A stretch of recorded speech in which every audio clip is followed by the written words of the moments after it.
ఈ సంవత్సరం విజయశాంతి గారికి ఎలా ఉండబోతుంది అని అంటారు? శశపురుష యోగంలో ఆమె జాతకం నడుస్తుంది. హ్మ్.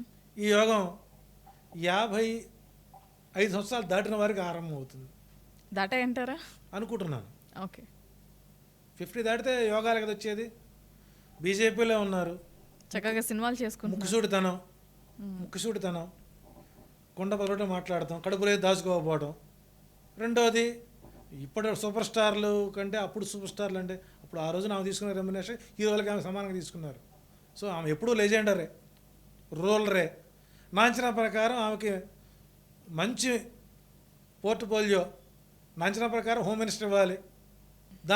దాంతోపాటు ఒక గౌరవమైన స్థానం, అది కాకపోయినా గౌరవమైన స్థానం వస్తుంది.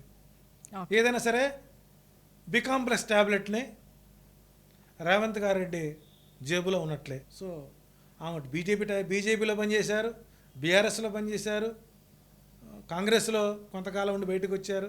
చివరికి మళ్ళీ అదే కాంగ్రెస్ ఆమెకి మంచి పట్టు ఇస్తున్నారు. కాబట్టి నా అంచనా ప్రకారం ఏంటంటే మంచి వాక్చాతుర్యం, సబ్జెక్ట్ ఉన్న వ్యక్తిని కాంగ్రెస్ పార్టీ ఎంచుకోవడం. ఒక రకంగా చెప్పాలంటే మమతా బెనర్జీ జాతకం ఈ జాతకం ఎక్కరకూడదండి.